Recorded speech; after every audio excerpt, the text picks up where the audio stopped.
Now, you know, when you get an architect's plans for your house or extension to your house, it's terribly difficult to visualize how it's actually going to turn out and what will fit in there in terms of furniture and gadgets, but not if you have this little kit called Modelrooms, invented by Katie Galvin. How does it work, Katie?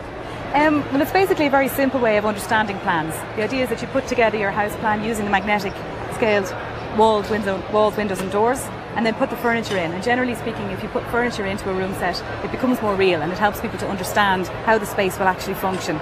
You get things like your figures, for instance, which are designed to represent the circulation space.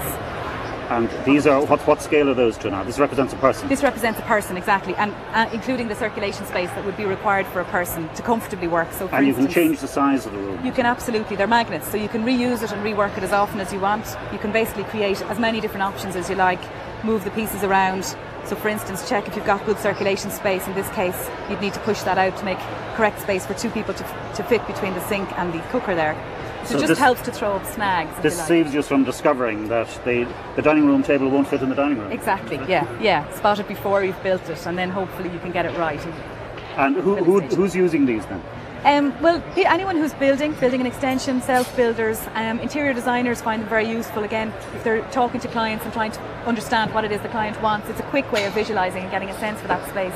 Small builders, again, the same problem. They're talking to clients who don't read plans particularly well. It's a difficult thing to do if you haven't trained. Reading plans is quite, it takes time to learn how to read a plan.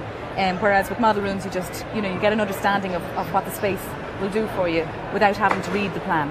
You can just create it yourself, play around with it, get involved, deal with if you're dealing with your architect, for instance, and you're having trouble explaining what you want, create it visually and give them a copy.